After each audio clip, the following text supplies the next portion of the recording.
కార్తీక పురాణము 29వ అధ్యాయము ద్వాదశి పారణ ఫలము. అలా సుదర్శనుడు అదృశ్యమైన తరువాత దుర్వాసుడికి నమస్కరించాడు అంబరీషుడు. ఓ మహర్షి, ఆకలితో ఆతిథ్యానికి నా ఇంటికి వచ్చిన నిన్ను తీవ్ర అలసటకి గురిచేశాను. నన్ను క్షమించు.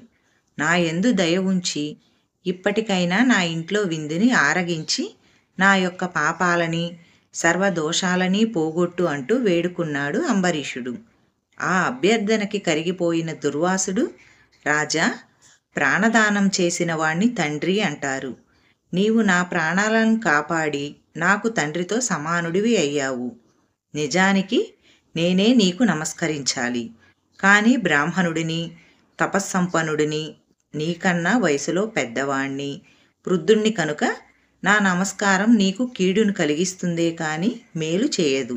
కనుక నీకు నమస్కరించలేకపోతున్నాను. నీలాంటి ధర్మాత్ముడితో కలిసి భోజనం చేయటం మహద్భాగ్యం అంటూ అతన్ని ఆశీర్వదించాడు.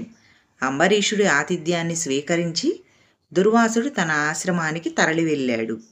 కనుక కార్తీక శుద్ధ ద్వాదశి వ్రతం సమస్త సత్ఫలితాలని ప్రసాదిస్తుందని తెలుసుకోవాలి. కార్తీక శుద్ధ ఏకాదశి నాడు ఉపవాసం, జాగరణ చేసి ద్వాదశి నాడు దానాలు చేసి బ్రాహ్మణ సమేతుడైన ద్వాదశి గడియలు దాటకముందే పారణం చేయటం వల్ల సకల పాపాలు అంతరించిపోతాయి.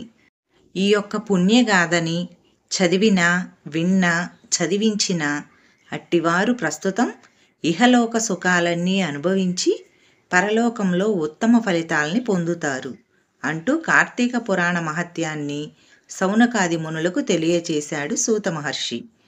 కార్తీక పురాణం 29వ అధ్యాయ పారాయణ సమాప్తం.